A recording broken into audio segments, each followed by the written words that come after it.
Ted and Kathy Bell have ridden bikes for 30 to 40 years, but haven't seen biking conditions like Tucson's until they moved to the city around 2013. And I've ridden in a lot of cities.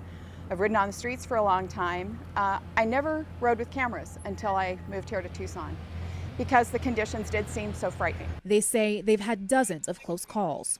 It's one of those things, every time I leave to go on a bike ride, I kind of wonder, is this going to be it? So it keeps you careful. Take a look at this video from 2018 at Mountain Avenue in Fort Lowell. Ted starts to inch forward once the light turns green for him, but sees a car running its red light. Hey! And this video, Kathy almost gets clipped by someone making a right turn at the same intersection.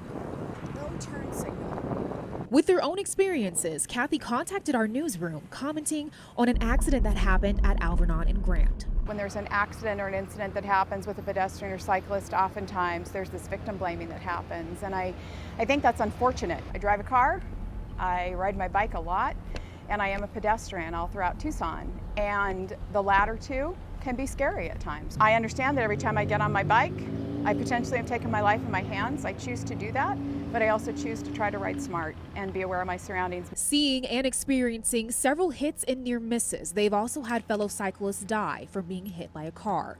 The Bells were amongst hundreds of cyclists who rode up a mountain to memorialize Richard Ellwanger, who was hit by a drunk driver in October 2018.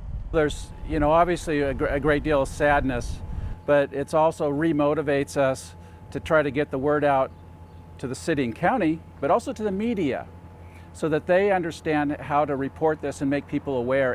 No one wants to end up in that situation, whether it's driver of a car or obviously the victim or their family. Actions like creating corporate ports to encourage drivers to slow down is one step the Bells are happy to see come to life.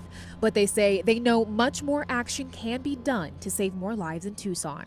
Taja Davis, KGUT 9 on your side.